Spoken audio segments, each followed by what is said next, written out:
Hello again my friends, this is Boyning's Dog and welcome to the channel where I talk about, play, rank and review games on the Evercade old and new.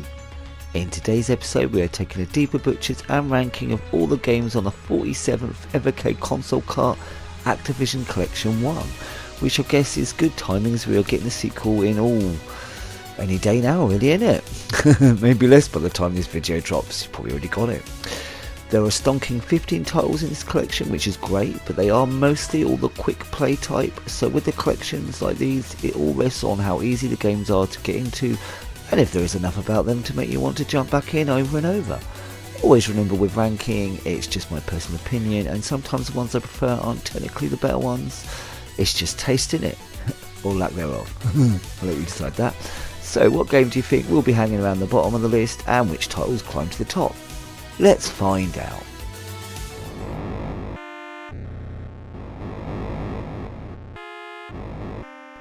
And in 15th place is Freeway.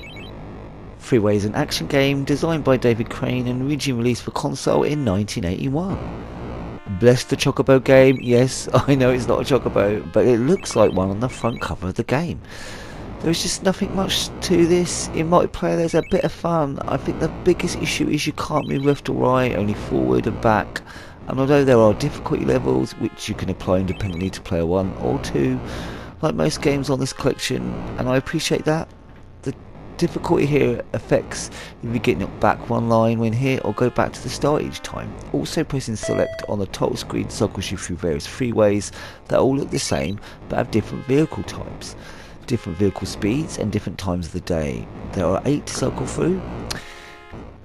Even so, this isn't going to distract you for long at all. Maybe whack it on when you want a quick laugh with a mate now and then, but apart from that, yeah, not much here really.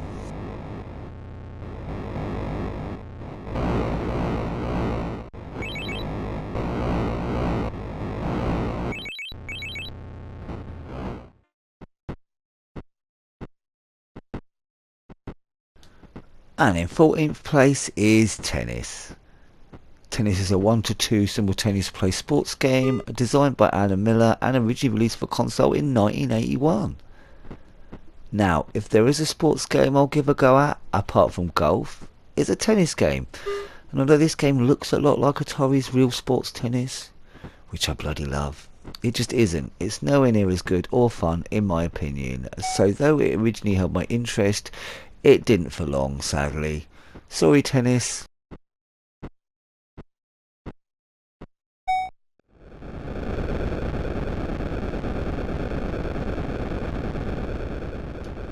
And in 13th place is Space Shuttle: A Journey into Space.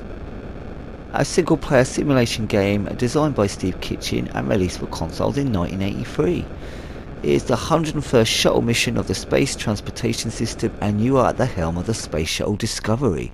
Approximately 210 nautical miles above Earth is your target, an orbiting satellite with intentionally programmed gyroscope problems. Your mission is to launch, rendezvous and dock with the satellite as many times as you can using the minimum of fuel, then return safely to Earth. Now there are 3 ways to tackle this beast, cycling through them with select on the title screen. Mission 1 is completely automated unless you touch the controls. Mission 2 is semi-automated, you don't have to worry about fuel or abort codes, and Mission 3 is full on, you're on your own mister, except the very detailed step-by-step guide in the Evercade manual. Thank Mila for that. Now I love the idea of this game, and it's a bit of a technical marvel trying to create this on such a limited technical system, and I'm really glad it's here, but in the end it's not something I think you're going to come back to a lot, especially after you've managed to get through a whole session, which is impossible without the step-by-step guide and or memorising each section, which I'm never going to be able to manage if I'm honest. Which game feels really cool when you manage it, but beyond that, this is just a groovy unique title that I doubt you return to again and again.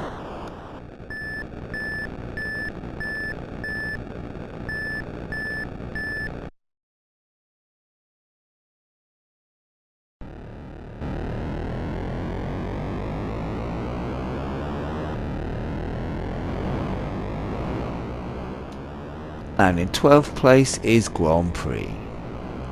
Grand Prix is a driving racing game for one player, designed by David Crane and released for consoles in 1982.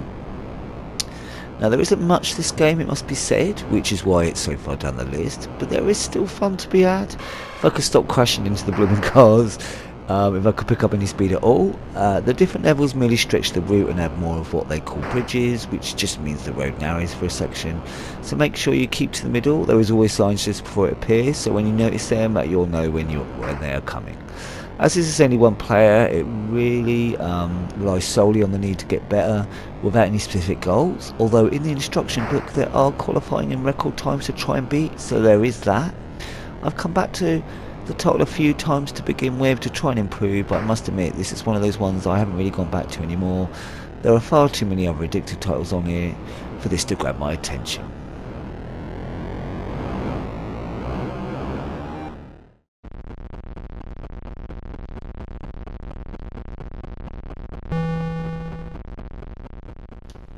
And at number 11 is Private Eye.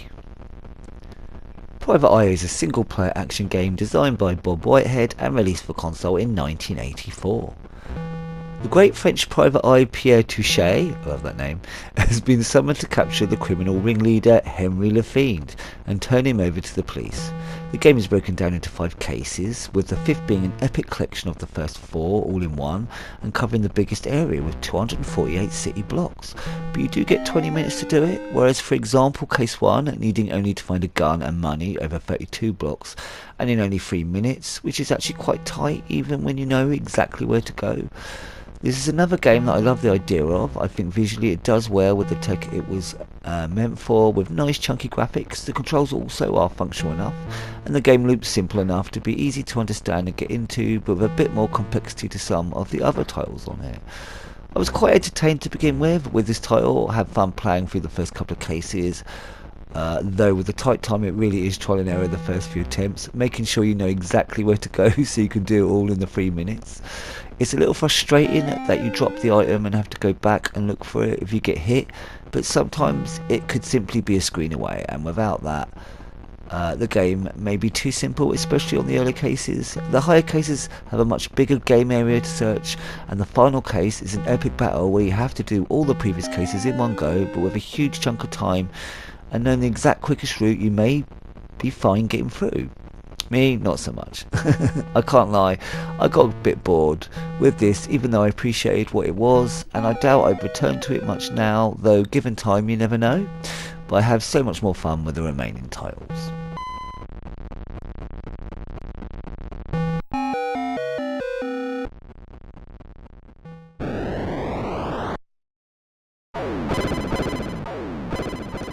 And in 10th place is Mega Mania, a shoot 'em up for 1 to 2 alternate players designed by Steve Cartwright, and originally released for console in 1982.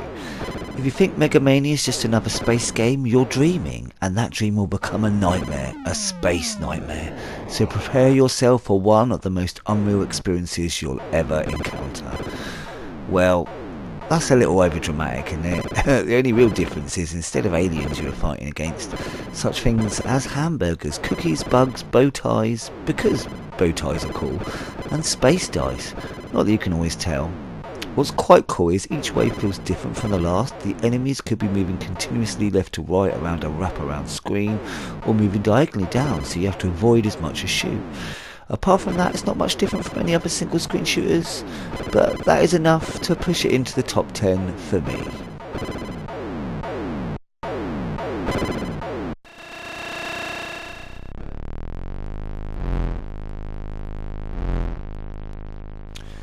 At number 9 is Skyjinx. Now Skyjinx is classed as a driving racing game on the system. Not sure I'd put it there, but it's a one-player game designed by Bob Whitehead and released for console in 1982. The idea of the game is simplicity itself. Race your P41 through the pylon courses in the shortest time possible, passing to the right of the red pylons and to the left of the blue ones. There are 5 courses to choose from. Each course increases the amount of pylons you must pass before completing, from 25 pylons on the first course to 99 pylons on the 5th course, with the added challenge of random pylon placement, ruling out trial and error. You can make the game slightly more difficult or easier by pressing R1 or L1, which adds or removes more trees from the path. That's really all there is to this game, but it's fun. This was one of the most played games on the first release, but over time there was much less reason to pull me back.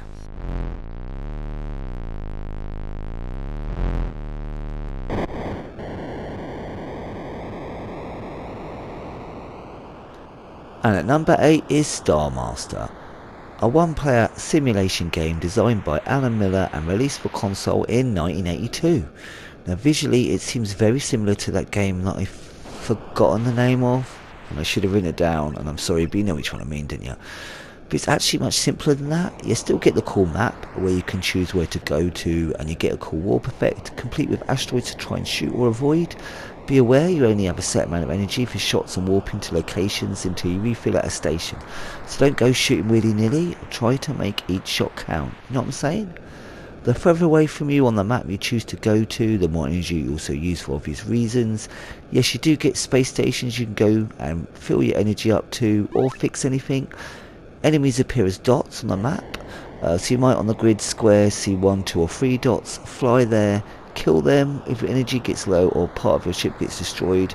It's cool, they can destroy your gun or your scanner, etc. So fly back to a space station to fix and come back and carry on from where you left off. Once all the dots are gone on the map, that's it, game complete. There are difficulty options, from actually easy but great to get a swing of the game to the hardest, which is indeed much trickier with much more enemies to kill, and I think they take more hits and move around more. Well, it feels like that anyway. But that's all there is to it really, but it's a lot of fun. I still pop back on it to try and finish the hardest level, as I still haven't yet now and then, and I'm sure I still will for a long time to come.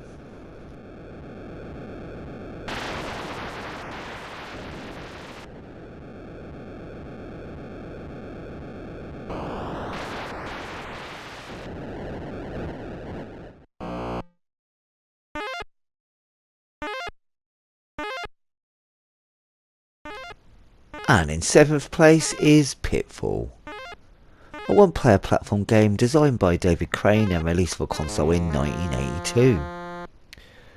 What I really like about this game is you already start with a set number of points, and you lose some if you fall down a pit or walk into a scorpion or other. Sadly, falling into a lake, getting snapped by a croc, or falling into the opening spaces loses you a whole life, but interestingly not any points. The only way you can increase your score is by collecting treasure. There are 256 screens to work through, and once you walk to the end of the 256th, it flips back to the first. You can skip 3 screens by using the path underneath, but the only way to get down there is to fall, even if there's a ladder, unless I miss something, which makes you lose points. So if you are obsessing over your score, best to avoid the bottom route altogether. But skipping 3 screens could bring you close to the next treasure even quicker and might help you avoid some fiendish trouble. So it's definitely a balancing act. Most challenges to overcome aren't that tricky once you get used to the different types. For instance, crocs cause no issue if you land on the right of them, avoiding the snap. But be careful, if you slightly misjudge, you can go straight past it into the watery depths. I really love this game, but in the end, the reason it doesn't hit the top 5 is it does get a bit repetitive after a while. It's cool, it just needs a little bit more to make me keep coming back more than I do the top 6 titles. But yeah, I still bloody love this.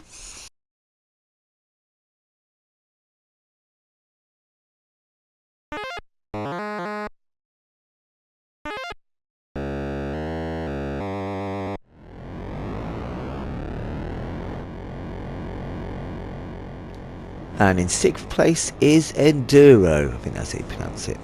A driving racing game for one player designed by Larry Miller and released for console in 1983.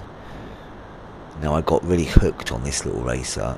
I'm so impressed with what they managed to squeeze into this game on the tech they had.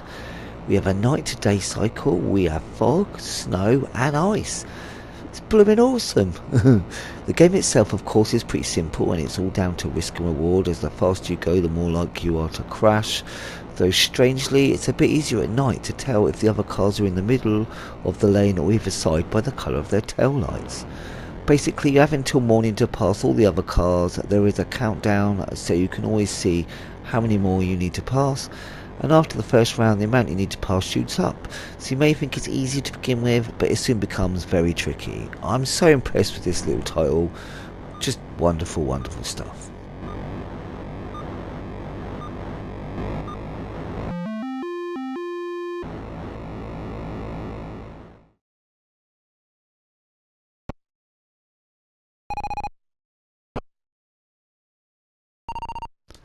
And at number 5 is Fishing Derby, a sports game for 1 to 2 alt-name players, designed by David Crane and originally released for console in 1980. Now this one just had to be in my top 5 for the number of times I've played it. I like the fact that there is an element of strategy involved, whether playing 1 of 2 player. Whoever grabs the fish first can pull theirs up faster. The second person can only bring theirs up slow until the other person has bagged or lost theirs. Now with this in mind, though the fish at the bottom score you more points, grabbing higher fish is quicker, meaning you can, if you're quick enough, bag 2 while the other player or computer controlled opponent goes for a lower one. To help when you are learning against a computer, you can lower player 1 difficulty and raise player 2 difficulty, as the computer is tied to the second player, thus making them an easier opponent. And I quite like that. And I know this game is really basic, but I just have so much fun with it in 1 player and 2 player. It's brilliant. I love it. I'm sure you're probably thinking I'm mad, but yeah, that's in my top 5. Thank you very much.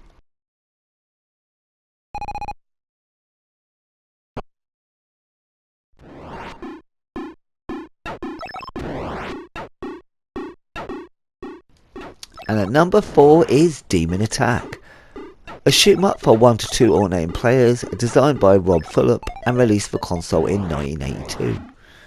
Marooned on the ice planet Krybor, you watch legions of eerie creatures scream overhead. They hover ominously, attack and destroy them, or be destroyed. Armed with your laser cannon, you must confront the ultimate challenge, survival. Now, I really dug this game. The way the enemies move takes a bit of getting used to, and I love that. Later one split into 2, adding an even greater challenge. I'm just completely addicted, and this is great on any machine. I obviously prefer it mostly on the alpha, but I quite enjoy it on the XP as well, can't lie.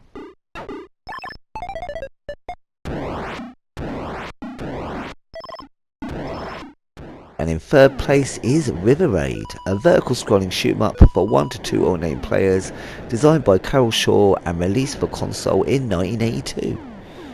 The premise for this one is simple. You control a jet on a continuously vertical scrolling screen with a constantly falling fuel tank. Your mission is to destroy as much as possible, making sure you destroy the bridges that block you moving to each of the next sections. The further you go, the trickier it gets. The more enemies, the less fuel tankers. The fuel tankers can be flown over to top up your precious fuel or shot for extra points. Mostly you'll be shooting them by accident. And yes, it's an annoying bitch, and I curse myself muchly for doing it.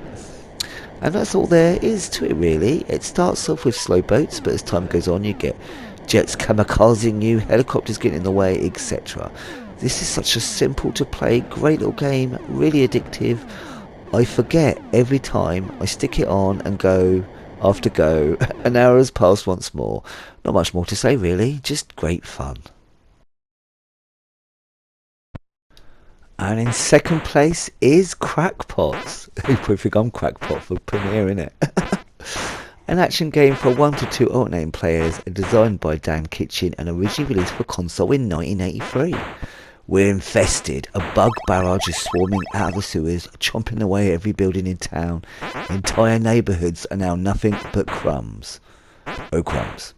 Over in Brooklyn, Potsy, the rooftop gardener, is defending his beloved building with his only weapon, potted petunias. That's making me think of that clip from that film. Oh, I'm not going to quote it. I might. The object is to protect the windows from the onslaught of bugs by running along at the top of the building, throwing your petunias at the bugs as they crawl up the walls. Okay, I am going to quote it. I may not know my flowers, but I know a bitch when I see one. Sorry, I just think that's the funniest line ever. Anyway, there are 4 waves of bugs, 12 bugs per wave. The first wave are black, the second blue, the third red, and the fourth green. Each coloured bug moves a different way, from straightforward to wiggling their touche back and forth to going diagonal. After the green, it resets back to black, but they go faster, only slowing down if you fail a wave. Now there are 6 bonus bugs. Every one that makes it to a window lets one of the bonuses come out. When all 6 are gone, a whole line of the building is destroyed, meaning you have less play area and therefore less time to reach each end, meaning it's harder to reach them all. It's this idea where the bugs eat a line of building why I ended up falling in love with this game. Each layer removed makes the game harder and more frantic, much more interesting stakes than just losing a life. Whenever this cart is on, I will always have a blast on this game. I can't not, and it's great on all devices. I do enjoy a bash in bed on the XP, but I find it the most fun on the Alpha. I know, shock. The only downside is it's easy to overshoot or undershoot when you're rushing to a window at the furthest end, and if you don't line it up almost perfectly, you won't be able to drop a pot. But this is such a small issue that it doesn't affect the game. You just put it on yourself. You didn't line it up well enough. I will get bored with this one day, I'm sure, but today is not that day.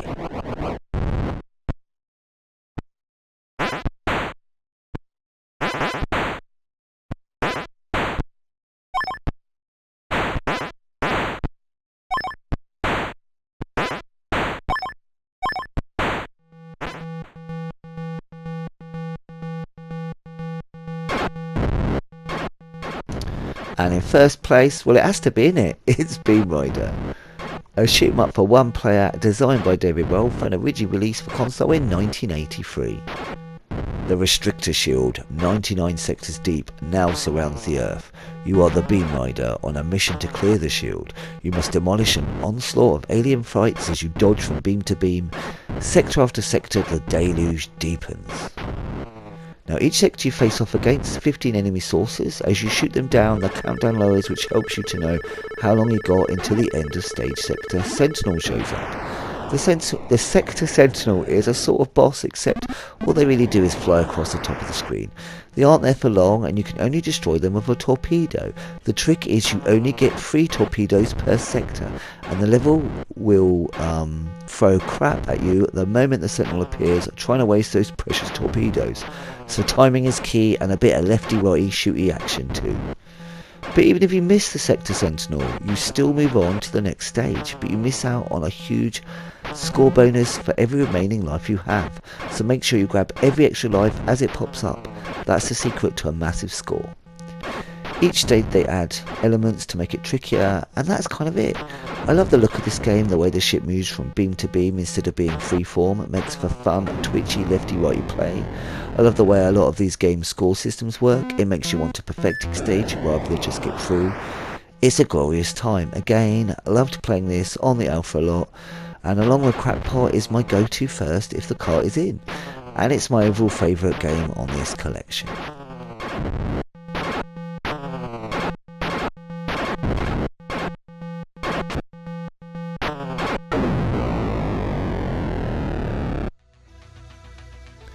And my final thoughts, Mila damn did I love this collection. Of the 15, at least 10 I like quite a lot. And the top 5, actually I'd say the top 7 are absolute stonkers. I will never get enough of Beam Rider and Crackpot. The bottom 5 I don't really dislike, I just don't have much thought either way really. This collection also works brilliantly on whatever device you love to play on. I prefer to play on the Alpha overall, mostly because I find it easier to control. But saying that, the quick pick up and play definitely lends itself to one more quick goes on the handhelds as well. I'm thinking about that Nexus again. I didn't think I'd think about the Nexus as much as I have. But everything I've played recently, I have been thinking, I wonder what this feels like and looks like on the Nexus. With everything being said, I can't give this collection anything other than not only my full recommendation, but award it the bad banger status as well. I've been enjoying it too much not to. And this has really got me excited for the next collection, which should be arriving any day now. Excited. But what do you think, my friends? Did you buy this collection? If not, are you thinking about it? If you did, or know these games well, where would you rank them? Or simpler, what's your favourite and least favourite? Are you excited for Activision's second collection? Will you be picking it up? As usual, my friends, let me know in the comments below. And if you made it to the end of the episode, thanks ever so much for joining me. Leave a thumbs up or comment if you'd like. But you know, I'm just chuffed you poked your head in for a goosey gander. As always, I hope you had an awesome day, my friends. And until next time, be seeing you.